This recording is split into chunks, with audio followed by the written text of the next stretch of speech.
తేజ కిచెన్కు స్వాగతం. నేను మీ తేజస్విని. మీరందరూ ఎలా ఉన్నారు? నేనైతే చాలా బాగున్నాను.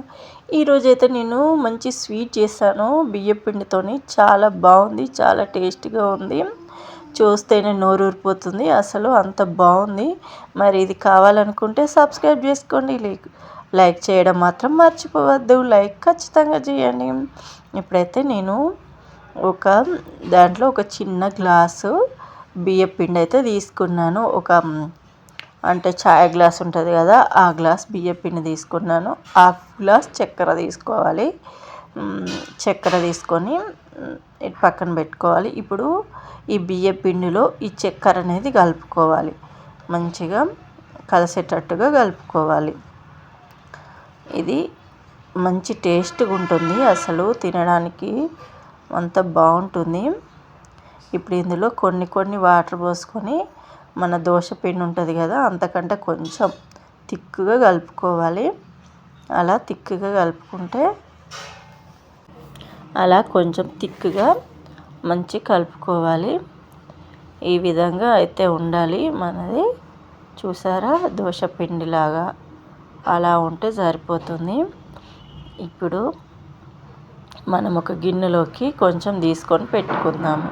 ఎందుకంటే మొత్తం పోసుకున్నా కానీ బాగానే ఉంటుంది, కానీ మనం మంచిగా కళ్ళకు కలర్ఫుల్గా కనపడడానికి మనము ఈ విధంగా కలర్ వేసుకొని మంచిగా కలుపుకోవాలి. ఒక గిన్నెలో మంచిగా కలుపుకోవాలి, మొత్తం కలిసేటట్టుగా కలుపుకోవాలి.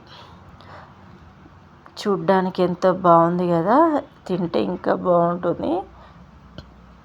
ఇప్పుడు ఒక గిన్నె తీసుకొని, ఒక టిఫిన్ బాక్స్ గిన్నె లాంటిది తీసుకొని దానికి మంచిగా ఆయిల్ అయితే రాసుకున్నాను. ఆయిల్ రాసుకొని ఇప్పుడు దీన్ని అయితే ఇందులో పోసుకుందాం. ఫస్ట్ వైట్ కలర్ది ఉంది కదా, దాన్ని అయితే ఇందులో పోసేసుకున్నాను. పోసుకొని పెట్టుకోవాలి. ఇప్పుడు మనమైతే స్టవ్ ఆన్ చేసుకుందాము. స్టవ్ ఆన్ చేసుకొని ఒక గంజి అయితే పెట్టుకుందాము. మీరు కుక్కర్ ఉంటే కుక్కర్ పెట్టుకోవచ్చు. నేను ఇది పెట్టి చూసాను కానీ సెట్ అవ్వలేదు అస్సలకే.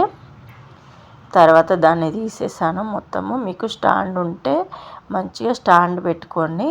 స్టాండ్ పెట్టుకుంటే బాగుంటుంది. ఇప్పుడైతే నేను ఈ గిన్నెను అందులో పెడుతున్నాను. నేను డైరెక్ట్ వాటర్లోనే పెట్టాను. ఈ గిన్నె కూడా నాకు కరెక్ట్గా లేదు, అందుకోసమనే నేను డైరెక్ట్ వాటర్లో, అంటే కొన్ని వాటర్ పోసుకోవాలి కింద, కొన్ని వాటర్ పోసుకొని డైరెక్ట్ పెట్టినా కానీ సరిపోతుంది. మంచిగా ఇలా మూత పెట్టుకొని ఉడికించుకోవాలి. ఆ గిన్నె కూడా తీసేసాను. ఇప్పుడు డైరెక్ట్ పెట్టాను అనమాట. డైరెక్ట్ పెట్టి ఉడికించుకున్నాను. మీకు ఎంతమందికి స్వీట్ అంటే ఇష్టమో కామెంట్ చేయండి. నేనైతే స్వీటు చాలా తక్కువ తింటాను. చూసారా, డైరెక్ట్ పెట్టేసి మూత పెట్టేశాను. ఈ స్వీట్ చాలా బాగుంటుంది, చాలా టేస్టీగా ఉంటుంది అసలు తినడానికి. మీకు నెయ్యి కూడా అవసరం లేదు. ఇప్పుడు మనం ఫస్ట్ కలర్ కలుపుకున్నాం కదా, దాన్ని కూడా ఇందులో పోసుకోవాలి. ఒక 10 నిమిషాల తర్వాత పోసుకోవాలి. 10 నిమిషాలు కుక్ చేసుకొని ఆ తర్వాత సెకండ్ దాన్ని అయితే పోసుకోవాలి. మనం ఇప్పుడు అయిందో లేదో చూద్దాము. ఇంకా అయినట్టు ఇలా చేతికి అతుక్కోకుండా ఉంటే అయినట్టే. ఒక 20 నిమిషాలు ఇలా కుక్ చేసుకోవాలి. ఒక అరగంట 20 నిమిషాలు అలా కుక్ చేసుకుంటే మన చేతులకు పోలేదనుకోండి, అది అయినట్టే. ఇప్పుడైతే మనం గిన్నెను తీసేద్దాము. స్టవ్ ఆఫ్ చేసుకొని గిన్నెను తీసి పక్కన పెట్టేసుకున్నాను. ఒక 2 నిమిషాలు అలా ఉంచాలి. ఉంచిన తర్వాత చాక్తోని రౌండ్ అప్ చేసి ఇలా గిన్నెను బోర్లిస్తే ఈ విధంగా వస్తుంది. చూసారా, మన కేక్ రెడీ అయిపోయింది. కేక్ లాంటి స్వీట్ రెడీ అయిపోయింది. స్వీట్ లాగానే ఉంటుంది, కేక్ లాగా ఉండదు ఇది.